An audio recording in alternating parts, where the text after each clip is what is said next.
If a bond can pay around 5%, why would anyone still take the risk of owning stocks? It sounds like a smart question. But for many investors, it becomes a dangerous one. Because the moment a yield looks safe, people stop asking what risk they are accepting. Instead, welcome to Grow with Tony. Simple money lessons for education only, not financial advice. By the end of this video, you will understand the 5% bond yield trap, the 3 risks hiding behind that comfortable number, and a simple way to decide whether your money is safety. Money, income money, or growth money. First, let us be fair. A higher bond yield is not meaningless. If you spent years seeing cash and high-quality bonds pay very little, then a number near 5% feels like a real opportunity. It can help retirees think about income. It can help conservative investors breathe. It can make the stock market feel less like the only game in town. So the mistake is not noticing the yield. The mistake is letting the yield become the whole plan. A bond yield gives you one number. It does not give you the full picture. Inflation, taxes, selling early, time horizon, and whether this. Money needs safety, income, or growth. That is the trap, not bonds, not income. The trap is treating visible income like complete safety. Imagine 2 investors looking at the same 5% yield. One needs the money in 18 months for a house down payment. One is investing for a retirement that is 25 years away. The number is the same, but the decision is not. For the first investor, price stability and timing may matter more than chasing every extra bit of return. For the second investor, the bigger risk may be giving up too much long-term growth because the yield feels comfortable today. Same yield, different job, different risk. The first hidden risk is inflation. A 5% yield feels clean because the number is easy to understand. But your life is not lived in nominal numbers. It is lived in grocery bills, rent, insurance, healthcare, travel, and everything else that can become more expensive over time. In its April 2026 meeting, the Federal Reserve kept its target rate range at 3.50% to 3.75%, and described inflation as elevated partly because of higher global energy prices. That does not tell us where inflation goes next. Nobody knows that with certainty. But it does remind us of a basic investing truth. Fixed income is only as useful as the purchasing power it preserves. If a bond pays income, but prices rise too much, the statement may look fine while real buying power feels weaker. Over 1 year, that may feel annoying. Over 20 or 30 years, it can change the meaning of the whole portfolio.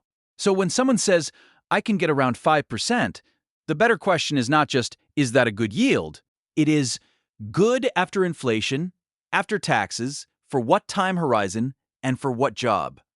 The second hidden risk is interest rate risk. Many people hear the word bond and think stable.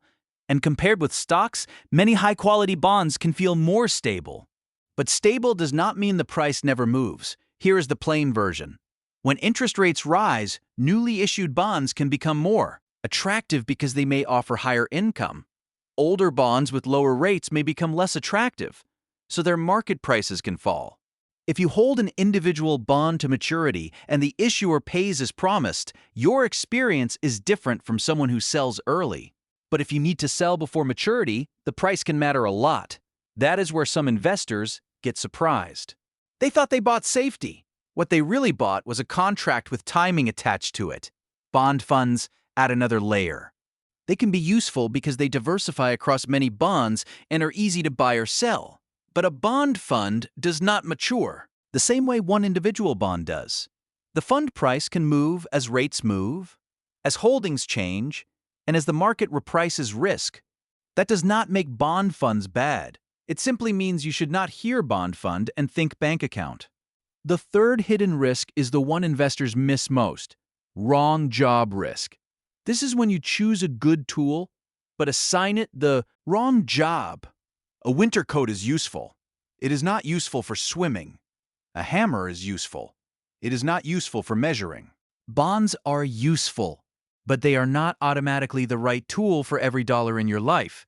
Money you need next year has one job. Money you need for retirement income has another job. Money that must grow for decades has another job. If you judge all three by the same yield number, your portfolio may look organized while the logic underneath is confused. Short-term money usually cares about access and stability. Income money cares about cash flow, maturity, taxes, and avoiding forced selling. Growth money cares about long-term purchasing power. And those are not the same job. This is the mental shift. A high yield is not a plan. It is a price tag on a different kind of risk. Once you see that, the question changes. You stop asking, should I own bonds or stocks? You start asking, what job does each part of my money have? Let us make this practical with 3 buckets. Bucket 1 is safety money. This is money where the goal is not to impress anyone. Emergency savings, near-term spending, money you cannot afford to see drop right before you need it. For this bucket, high-quality fixed income or cash-like tools can make sense because the job is stability, liquidity, and lower drama. But safety money should not need a complicated story. If you have to explain why something risky is actually safe, it may not belong in the safety bucket. Bucket 2 is income money. This matters for retirees, near retirees, or anyone building cash flow. Bonds can play a serious role here. Predictable income can reduce pressure to sell stocks during a downturn. It can make planning easier. It can help match future spending with future cash flows. But income still needs planning. A 5% yield before tax is not the same as 5% spendable income after tax. A long-term bond is not the same as a short-term treasury bill. A bond fund with price movement is not the same as an individual bond you plan to hold to maturity. Real income is not just the yield you see, it is what remains after inflation, taxes, timing, and behavior. Bucket 3 is growth money. This is money that has to compound for a long time. For many investors, this is where stocks, funds, or broad diversified equity exposure may still matter even when bond yields look attractive. Stocks are uncomfortable because their returns are not promised. But that discomfort is connected to why they can play a growth role. Businesses can raise prices, grow earnings, expand, innovate, and participate in the economy in a way a fixed payment usually cannot. That does not mean stocks always win. It means stocks and bonds are solving different problems. If you move all growth money into bonds just because the yield looks safe, you may reduce one kind of risk today and increase another risk later. The risk that your portfolio does not grow enough after inflation. That is not safety. That is a trade-off. Now here are the 3 mistakes to avoid when the yield number gets exciting. Mistake 1. Going all in because the number finally looks good. This often happens after investors spend years feeling starved for yield. The moment a decent number appears, it feels like a door opening. But a portfolio should not be rebuilt around one attractive number. It should be built around goals, time horizon, and risks you can actually live with. Mistake 2. Comparing bond yield to stock returns as if they are the same type of number. A bond yield and a stock return are not the same kind of promise. A high-quality bond may have stated payments if held under the right conditions. A stock does not promise you a return. But stocks also have growth potential that fixed payments may not match. Comparing the two without context is like comparing a rent check to a business. Both can produce money, but they do it in different ways. Mistake 3. Ignoring duration. Duration is not exciting, but it matters. In simple terms, it helps describe how sensitive a bond or bond fund may be to interest rate changes. Longer duration bonds can move more when rates move. So if you buy because the yield looks high but ignore how the price can react, you may be surprised by the ride. And this is why the bond conversation can get misleading. People talk about yield like it is the whole story, but the real story is always yield plus time, yield plus price movement, yield plus inflation, and yield plus your behavior. When the market does something you did not expect, here is the clean way to think about it.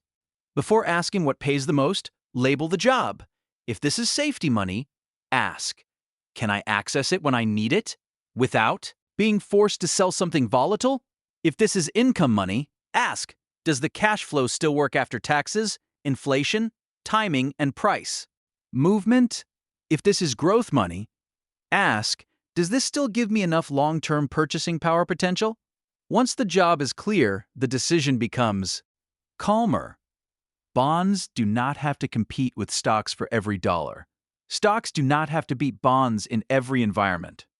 Each tool can sit where it belongs. That is the answer to the 5% bond yield trap. The trap is not earning income. The trap is letting the income number do all the thinking for you. A bond yield can be attractive.